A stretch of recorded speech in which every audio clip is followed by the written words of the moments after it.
तो दोस्तों हम स्टार्ट करने जा रहे हैं वर्क एंड एनर्जी। मैं बताना चाहूंगा ये जो वीडियो है ये आप सभी के एग्जाम से लेके रिवीजन से लेके सभी चीजों के लिए इनफ है। फिर भी आप डिटेल में देखना चाहते हो तो डिस्क्रिप्शन में मैंने अपने वीडियो का लिंक दिया हुआ है, वहां से जाके चीजों को देख सकते हो। इसी के साथ गाइस अगर आप चाहते हो कि इसका मैं पीडीएफ आप सभी तक पहुंचाऊं तो डिस्क्रिप्शन में टेलीग्राम का लिंक दिया है, मुझे वहां दिखने लगेगा कि आप लोगों का फुल सपोर्ट मिल रहा है, तो वहां ये पीडीएफ और फर्स्ट चैप्टर का पीडीएफ दोनों मैं आपको सेंड कर दूंगा, जिससे आपकी पढ़ाई बहुत जल्दी खत्म हो जाएगी। तो बताना चाहूंगा प्लेलिस्ट में जाके चेक करोगे तो आपको algebra, geometry, science, history, language सब कुछ मिल जाएगा और आप आराम से अपने यूनिट टेस्ट की तैयारी, फाइनल सेमेस्टर की तैयारी सब कुछ बहुत आराम से कर सकते हो। बस मैं ये चाहूंगा कि 9th स्टैंडर्ड की तरफ से भी वही सपोर्ट और प्यार मिले, जिससे हमारे अंदर एक मोटिवेशन और आपके लिए कुछ करने का हमारे अंदर भी जोश आए। तो भाई अपने ग्रुप में हर जगह शेयर कर दो कि प्रदीप सर को भी, हमें हमारी 9th स्टैंडर्ड की गैंग को भी, सब 9th स्टैंडर्ड की गैंग की तरफ से भी प्रदीप सर को सपोर्ट मिलना चाहिए। तो चलो फटाफट स्टार्ट करते हैं वर्क एनर्जी। आज मैं बताना चाहूंगा थोड़ी चीजें मैं फास्ट लेके जाऊंगा, इसका रीजन यही है कि वन शॉट है, कम टाइम में खत्म करना और कम टाइम में आपकी चीजें फटाक से हो जाना। पर मैं बोल रहा हूँ एक देख लोगे आपका हो जाएगा। वर्क एंड एनर्जी, तो गाइस मैं बताना चाहूंगा ये आपको पता रहना चाहिए, work equal to force into displacement. जब भी मैं किसी ऑब्जेक्ट पे फोर्स अप्लाई करूंगा, अगर वो डिस्प्लेस हो रहा है तो हम बोलेंगे वर्क हो रहा है, अगर डिस्प्लेस नहीं हो रहा है तो वहां कोई भी वर्क नहीं हो रहा है। तो when we apply force on any object it displace in the direction of force, then इसको हम क्या बोलेंगे, वर्क। तो क्या बोलेंगे, वर्क।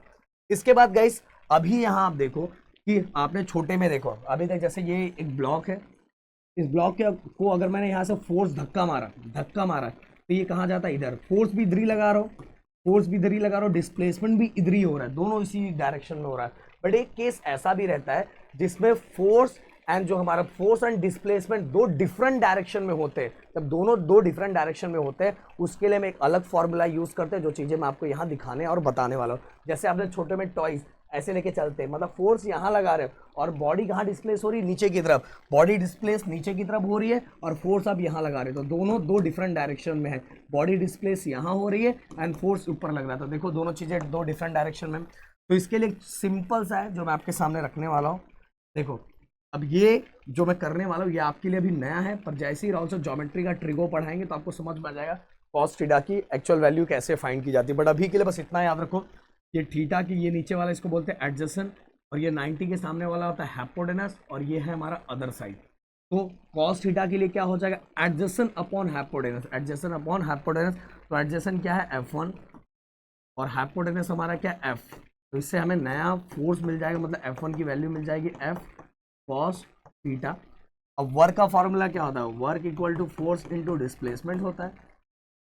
आपका इस फोर्स देखो, ये नया वाला फोर्स जो हमें हमारा जो दो डिफरेंट डायरेक्शन में होता है, फोर्स और डिस्प्लेसमेंट दोनों डिफरेंट डायरेक्शन में होता है, इसलिए मैंने एक नया फोर्स F1 लिख दिया। अब F1 की वैल्यू क्या हो गई, F cos theta into S. अब ये दोनों एक साथ मल्टीप्लाई कर दो, F और S, मतलब आगे रख दो, अच्छा लगता है ऐसे, इसको आगे ऐसे रख दो, शादी। ओके, तो ये बन गया हमारा नया वर्क का फॉर्मूला। जब दो डिफरेंट डायरेक्शन है तो जनरली तभी यूज किया जाता है, और बाकी में भी यूज करोगे तो भी आपका आंसर एकदम करेक्ट आ जाएगा। तो चलो हम इसका यूज करके फटाफट ये सभी बॉक्सेस को भर लेते हैं, जल्दी जल्दी जल्दी जल्दी फटाफट, क्योंकि हमारा ये वन शॉट लेक्चर है। तो W equal to force displacement cos theta. अब गाइस देखो, जब कॉस थीटा की वैल्यू, जब थीटा 0 डिग्री रहेगा, थीटा कितना रहेगा, 0 डिग्री। थीटा कितना, 0 डिग्री। जब थीटा 0 डिग्री है तो कॉस 0 डिग्री की वैल्यू 1 होती है। कितनी होती है, 1। तो हमारा W इक्वल टू क्या आ गया, Fs। और सही बात है ना कि अगर दोनों ये सेम डायरेक्शन में, सेम डायरेक्शन, फोर्स और डिस्प्लेसमेंट दोनों सेम डायरेक्शन में, तो यहाँ एंगल किधर बनेगा, एंगल बनेगा ही नहीं ना। और जब एंगल नहीं बनेगा तो उसके लिए कौन सा फॉर्मूला यूज करते, यही यूज करते थे, work equal to force into displacement. Clear. जब थीटा की वैल्यू कितनी है, 0 डिग्री हो, तो cos 0 डिग्री कितना होता है, 1। cos 0 डिग्री 1 होता है, और Fs को 1 से मल्टीप्लाई करें तो Fs आ जाएगा। अब आगे दूसरा अगर हम देखें तो फटाक से आप देखो गाइस, अगला ये दिया हुआ है कि जब यहाँ कंक्लूजन, इसको हम बोलेंगे पॉजिटिव वर्क। क्या बोलेंगे, पॉजिटिव वर्क। अब गाइस अगला, जब हमारा जो डिस्प्लेसमेंट एंड फोर्स एक दूसरे के 90 डिग्री पे है, 90 डिग्री पे है, तो उस समय क्या होगा, ये देखो ग्रीन कलर दिख रहा है, force into displacement cos theta. अब जब हमारा फोर्स और डिस्प्लेसमेंट 90 पे है तो कॉस की जगह क्या आ जाएगा 90। अब कॉस 90 कितना होता है, कॉस 90 जीरो होता है, ये देखो कॉस 90 जीरो होता है, तो ये जीरो को पुट करूंगा, ये पूरा का पूरा क्या हो जाएगा जीरो। तो जब जब हमारा डिस्प्लेसमेंट एंड फोर्स एक दूसरे के परपेंडिकुलर, डिस्प्लेसमेंट एंड फोर्स एक दूसरे के परपेंडिकुलर है, तो यहां होता है zero work.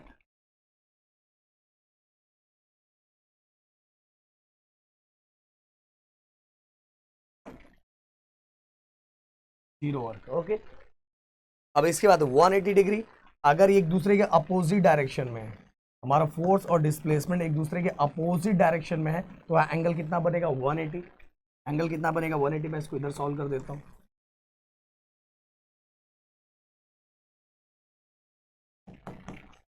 F S cos theta cos 180। अब अगर कॉस 180 है तो 180 की वैल्यू कितनी होती है -1, तो W इक्वल टू क्या आ गया, देखो माइनस आगे आ जाएगा, माइनस एफ एस। मतलब यहाँ जो वर्क होगा वो कैसा होगा, नेगेटिव वर्क। तो पॉजिटिव वर्क कब होता है, नेगेटिव वर्क कब होता है, ये मैंने फाइंड करके भी दे दिया। अब चलते आगे। अगला गाइस, सबसे पहले हम ये देख लेते हैं positive, negative and zero work. अभी हमने देखा था कि जब थीटा इक्वल टू 0 डिग्री रहेगा, थीटा इक्वल टू 0 डिग्री रहेगा, एंड फोर्स एंड डिस्प्लेसमेंट, जब फोर्स और डिस्प्लेसमेंट जब दोनों एक दूसरे के सेम डायरेक्शन पर रहेगा, थीटा इक्वल टू 0 डिग्री रहेगा, तो वर्क इज पॉजिटिव। जब फोर्स और डिस्प्लेसमेंट एक दूसरे के अपोजिट डायरेक्शन में रहेगा, तो थीटा इक्वल टू कितना आ जाएगा 180, और थीटा इक्वल टू 180 है, मतलब वो हमारा वर्क क्या आएगा, नेगेटिव आएगा। इसके बाद गाइस, अगर फोर्स, हमारा फोर्स और डिस्प्लेसमेंट एक दूसरे के परपेंडिकुलर है, तो थीटा इक्वल टू कितना हो जाएगा 90 degree, theta equal to 90 degree, और उस कंडीशन में वर्क हमारा क्या हो जाएगा, जीरो हो जाएगा। ये चीजें यहाँ ऑलरेडी मैंने की है कि अगर दोनों सेम डायरेक्शन में है तो थीटा इक्वल टू 0 डिग्री, तो वर्क इज पॉजिटिव। जब दोनों एक दूसरे के अपोजिट डायरेक्शन में है तो theta equal to 180 degree, then work is negative. जब एक दूसरे के परपेंडिकुलर है, फोर्स और डिस्प्लेसमेंट एक दूसरे के परपेंडिकुलर है, तो हमारा थीटा इक्वल टू 90 डिग्री हो जाएगा, और उस केस में वर्क हमारा क्या हो जाएगा, जीरो हो जाएगा। आगे चलते हैं। ये वाला पहले कोई डेफिनेशन था, हाँ ये डेफिनेशन देखो, ये डेफिनेशन आपको याद रहना चाहिए। 1 joule equal to 1 newton equal to 1 metre. 1 joule, आपको जूल पता है, वर्क का भी यूनिट होता है, एनर्जी का भी यूनिट होता है। और 1 न्यूटन किसका होता है, न्यूटन हमारा फोर्स का, और मीटर किसका होता है, आप सभी को पता है, डिस्प्लेसमेंट का। तो हम यहाँ मैं ऐसे लिख देता हूँ, work equal to force into displacement. Work का यूनिट क्या होता है, जूल, फोर्स का यूनिट क्या होता है, न्यूटन, और बॉडी डिस्प्लेस हो रही है मतलब मीटर। अब यहाँ 1 लगा दो। अब देखो मैं कैसे डिफाइन कर रहा हूँ, 1 newton force apply on a object, it displace 1 metre, और इसी को क्या बोलेंगे हम, 1 जूल ऑफ वर्क।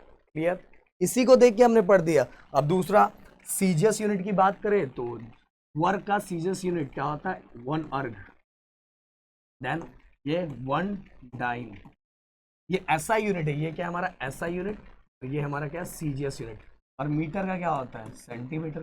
फिर से इसको डिफाइन वैसे ही करना है, 1 dyne force apply on object, it displace 1 centimetre, और इसी को क्या बोलेंगे, 1 अर्क ऑफ वर्क। क्लियर, ओके, ये आराम से आप पढ़ सकते हो। आगे एनर्जी देखो गाइस, फिर से वही चीज मैंने बताया, वर्क और एनर्जी, वर्क का ही मतलब, अगर आप वर्क तभी कर सकते हो जब आपके अंदर एनर्जी है, एनर्जी के बिना आप वर्क कर सकते हो क्या, इसीलिए इसका डेफिनेशन एकदम डेफिनेशन उससे रिलेटेड ही है, the capacity to do work. अगर कैपेसिटी आपके पास एनर्जी है तो ही आप वर्क कर सकते हो, नहीं तो वर्क कैसे करोगे भाई। इसीलिए जो उसका यूनिट है, जो वर्क का यूनिट है, वही हमारे एनर्जी का यूनिट है। तो ऐसा unit of work is joule, तो एनर्जी का भी जूल है, तो सीरियस यूनिट ऑफ भी एनर्जी का भी वही है और वर्क का भी वही है, अर्ग। अब यहाँ दो एनर्जी की मेनली हम बात करेंगे, kinetic and potential energy. Kinetic energy मतलब क्या होता है, जो भी एनर्जी, अगर कोई बॉडी मोशन में है, the energy store in a body because of its motion के कारण अगर एनर्जी स्टोर हो रही है तो मैं उसको बोलूंगा काइनेटिक एनर्जी। और अगर किसी स्टेट और सर्टन पोजीशन के कारण, ऑब्जेक्ट एक सर्टन हाइट पे है, एक सर्टन पोजीशन पे है, और सर्टन पोजीशन के कारण अगर उसके अंदर कोई एनर्जी स्टोर हो रही है तो मेरे लिए क्या होगा, पोटेंशियल एनर्जी।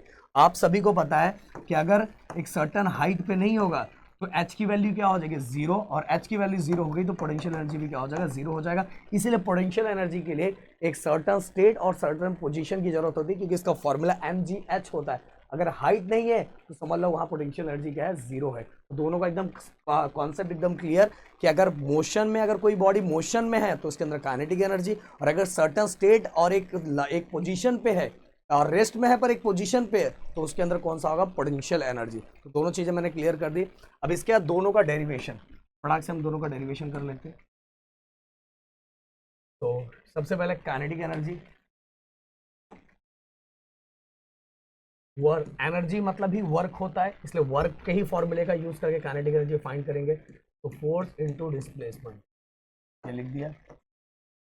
हम सबसे पहले फोर्स, ये हो गया हमारा इक्वेशन नंबर फर्स्ट, इसके अंदर फोर्स और डिस्प्लेसमेंट फाइंड करेंगे और यही पुट कर देंगे, वर्क हमारा निकल जाएगा। तो फोर्स का फॉर्मूला क्या था, मास इनटू एक्सेलरेशन, और डिस्प्लेसमेंट, डिस्प्लेसमेंट कैसे निकालेंगे, S equal to U T plus half A T square.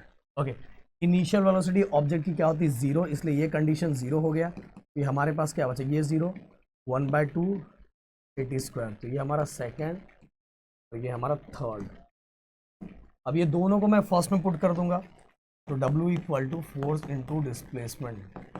तो फोर्स की वैल्यू क्या आ गई, मास इंटू एक्सेलरेशन, और डिस्प्लेसमेंट, देखो ये डिस्प्लेसमेंट भी चाहिए, तो डिस्प्लेसमेंट ये देखो यहाँ निकाला 1/2 ए टी स्क्वायर। अब देखो यहाँ ध्यान से, अब इसके अंदर थोड़ा इसको सिस्टमैटिक कर देते क्योंकि ऐसा अच्छा नहीं लग रहा, तो नंबर को आगे हमने ले लिया और m इधर आ गया। अब देखो ए क्या हो गया, ए स्क्वायर, और ये पहले से टी स्क्वायर था, तो हम डायरेक्ट इसको ऐसा भी लिख सकते हैं 1/2 m ए टी स्क्वायर। दोनों स्क्वायर है तो दोनों को एक साथ में ले लेते हैं, दोनों ही स्क्वायर है इसलिए ये ऐसा। तो अभी तक हमारे पास ये आया है, मैं यहाँ फिर से लिखूंगा आप लोगों के लिए, W equal to 1/2 m A T square. Okay, और ये हो गया हमारा इक्वेशन नंबर 4। अब वी नो दैट, अब इसको फाइंड करेंगे, इसको we know that A T square find करने के लिए हमारे पास एक फॉर्मूला है, v equal to U plus A T, Newton's first equation of motion. अब ये इनिशियल वेलोसिटी ऑब्जेक्ट की जीरो होती है, तो v equal to A T आ गया। अब मुझे इसके जगह रिप्लेस करना, तो यहाँ स्क्वायर है, तो मुझे यहाँ भी स्क्वायर चाहिए, तो मैंने यहाँ स्क्वायर लगा दिया। पर हमारी मर्जी से नहीं चलता, आपने अगर इस साइड स्क्वायर लगाया तो आपको इस साइड भी स्क्वायर लगाना ही पड़ेगा, अभी आप चीज़ें बैलेंस होगी। तो ये इक्वेशन नंबर 5। अब ये 5th को यहाँ पुट कर दूंगा, ए टी स्क्वायर की जगह मैं क्या रख सकता हूँ, वी स्क्वायर रख सकता हूँ, क्योंकि A T square equal to V square है, तो ए टी स्क्वायर की जगह मैं क्या रखता हूँ, वी स्क्वायर। तो पुट 5 in 4, तो W equal to 1/2 m A T square की जगह पे क्या आ जाएगा, वी स्क्वायर आ जाएगा। और गाइज हमें पता है, अभी प्रदीप सर ने बताया, वर्क मतलब ही एनर्जी, एनर्जी मतलब ही वर्क, विदाउट वर्क के बिना एनर्जी नहीं हो सकती, और जब तक एनर्जी नहीं है तब तक वर्क नहीं हो सकता। तो इसीलिए हम ऐसा लिख सकते हैं, work equal to kinetic energy. Okay, इसीलिए therefore kinetic energy equal to, ये फॉर्मूला 1/2 mv स्क्वायर। तो this is expression for kinetic energy of rotating body. कोई बॉडी अगर रोटेशन में है, मोशन में, तो उसके अंदर कौन सी एनर्जी होती है, काइनेटिक एनर्जी।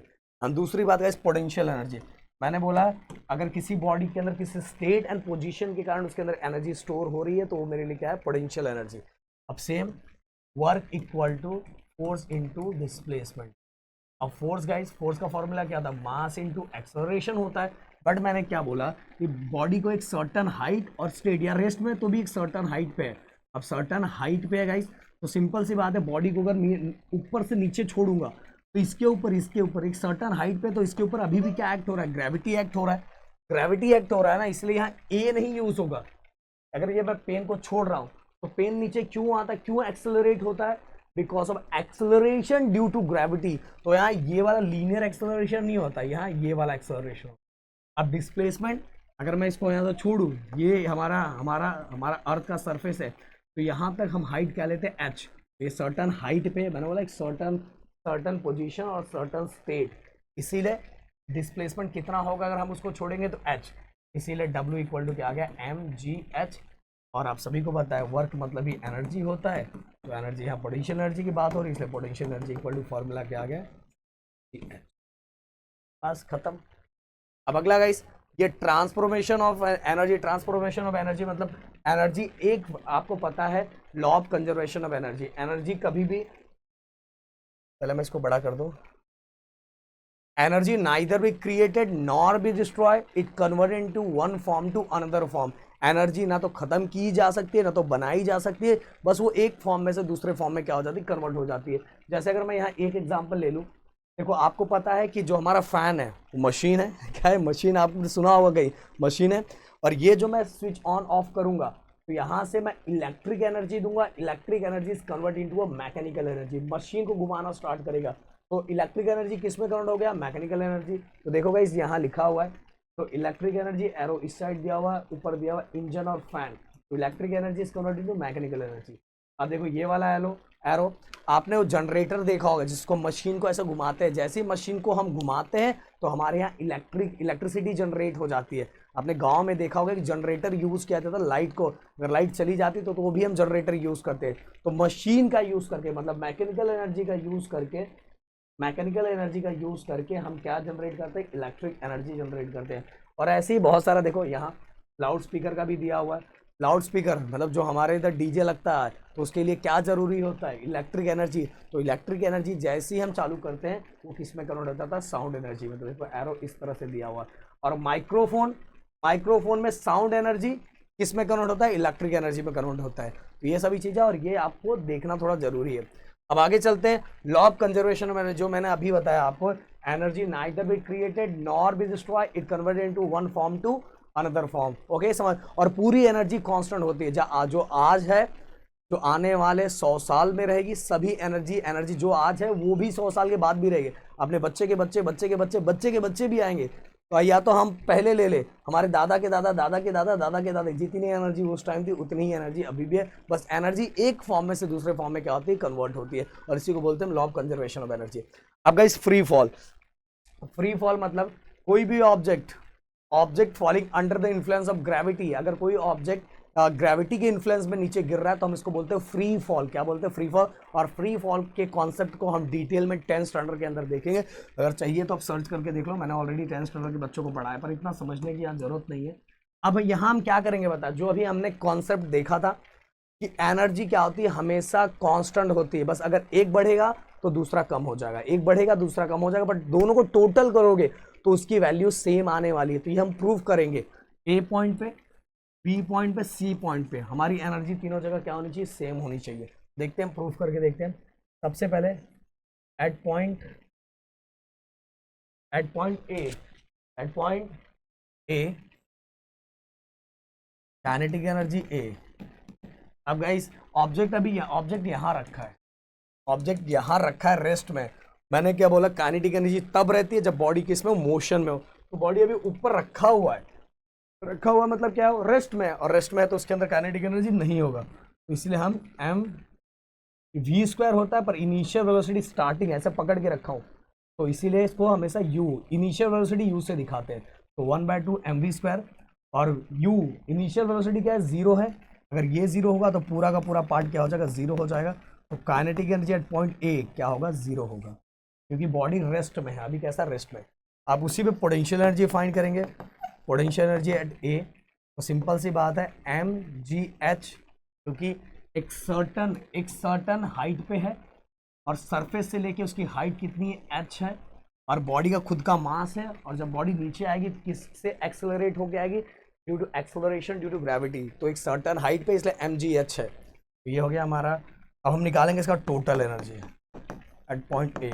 टोटल एनर्जी में क्या क्या प्लस हो जाए, kinetic energy plus potential energy. Kinetic energy दोस्तों 0 हो गया, ये हो गया mgh, और टोटल मिला के क्या हो गया, mgh, total energy at point ए, ये हो गया। अब बी पे भी सेम होना चाहिए। एक चीज याद रखना मेरा, जब भी आप काइनेटिक एनर्जी को मेजर कर रहे हो तो उसकी हाइट ऊपर से मेजर करो, और पोटेंशियल एनर्जी की हाइट सरफेस से मेजर करो। मैंने क्या बोला, काइनेटिक एनर्जी की अगर आपको हाइट फाइंड करनी है तो टॉप पोजीशन से फाइंड करना, और अगर पोटेंशियल एनर्जी का फाइंड करना है तो बॉटम पोजीशन से फाइंड करना। ये चीजें दिमाग में रख लेनी। काइनेटिक एनर्जी टॉप पोजीशन से and potential energy bottom position से। अब बी पॉइंट पे, अब बी पॉइंट पे फाइंड करेंगे काइनेटिक एनर्जी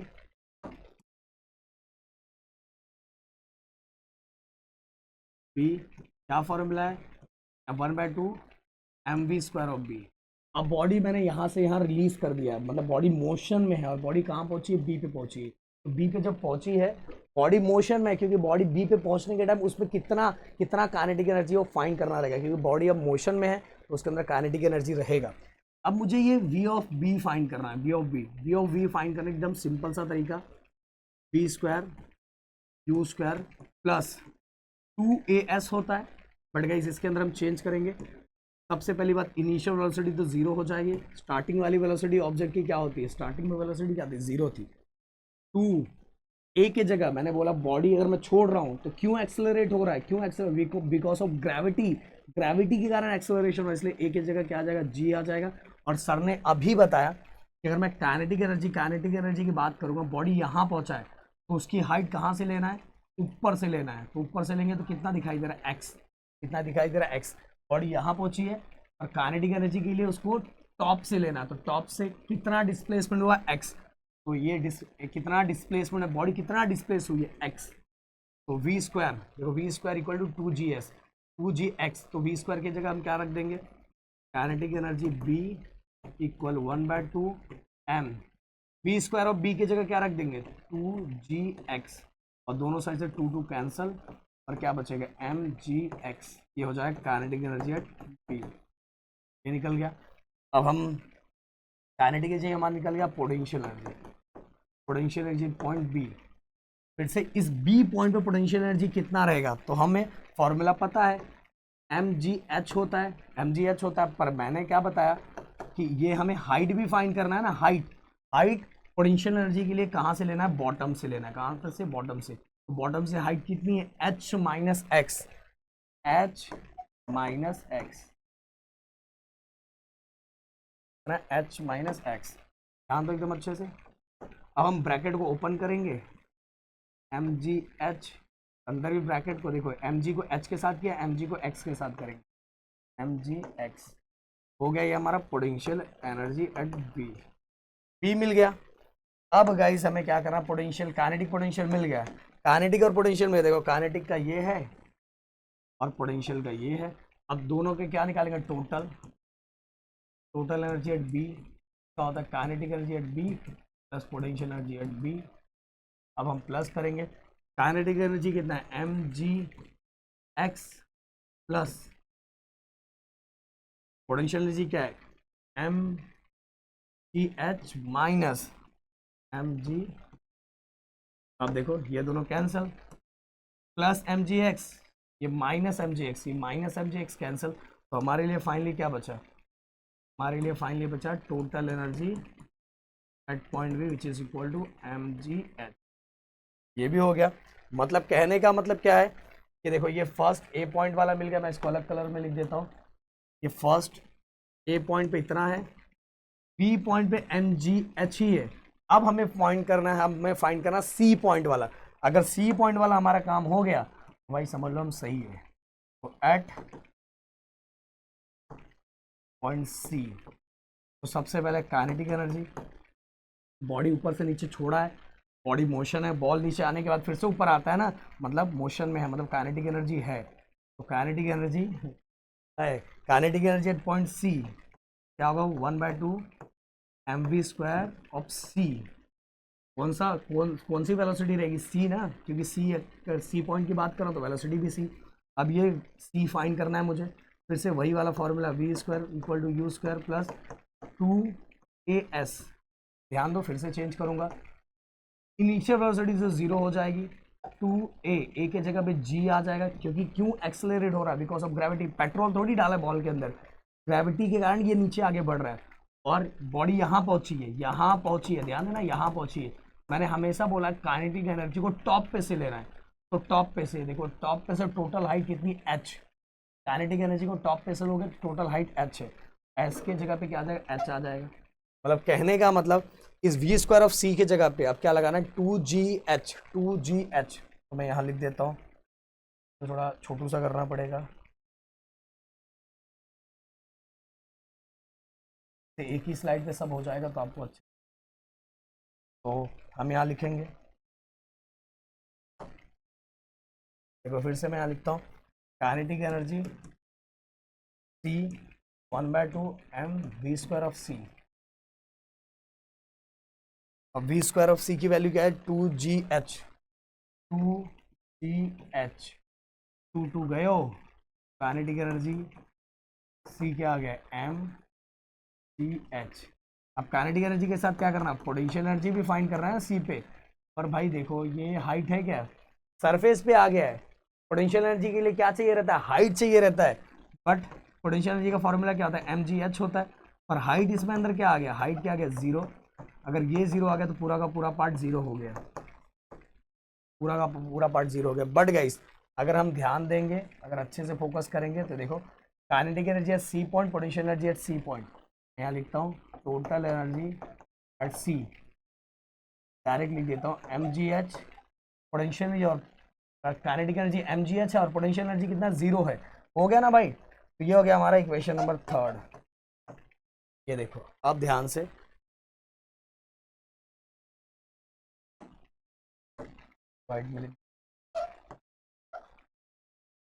ये देखो एट पॉइंट ए, सॉरी इसको मैंने लिख दिया पॉइंट,